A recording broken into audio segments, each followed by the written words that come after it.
మీ పిల్లలకి అన్నం తినిపిస్తున్నారా లేక డిజిటల్ మత్తుమందిస్తున్నారా? ప్లేట్లో ఉన్నది అమృతమే కావచ్చు, కానీ వాళ్ళ కళ్ళు చూస్తున్నది ఫోన్ అనే విషయం.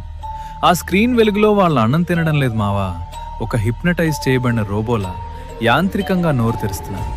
సైన్స్ ఏం చెప్తుందో తెలుసా? మెదడు కార్టూన్ లోకంలో బిజీగా ఉంటే కడుపుకి ఆకలి సిగ్నల్స్ అందవు. దీన్నే మైండ్లెస్ ఈటింగ్ అంటారు.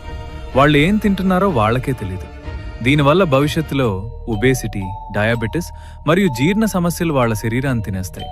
అన్నిటికంటే బాధాకరమైన విషయం ఏంటంటే, ఫోన్ చూస్తూ తిన్న పిల్లాడికి కూర రుచి తెలీదు.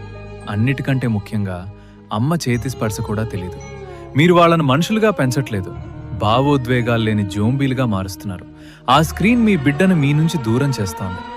2 రోజులు ఏడ్చినా పర్లేదు, కానీ వాళ్ళ భవిష్యత్తుని నాశనం చేయకండి. అన్నం తినేటప్పుడు నో గ్యాడ్జెట్స్ రూల్ పెట్టండి. వాళ్లతో మాట్లాడుతూ కథలు చెప్తూ తినిపించండి. ఆ బంధాన్ని కాపాడుకోండి. తల్లిదండ్రులందరికీ ఈ వీడియోని ఇప్పుడే షేర్ చేయండి.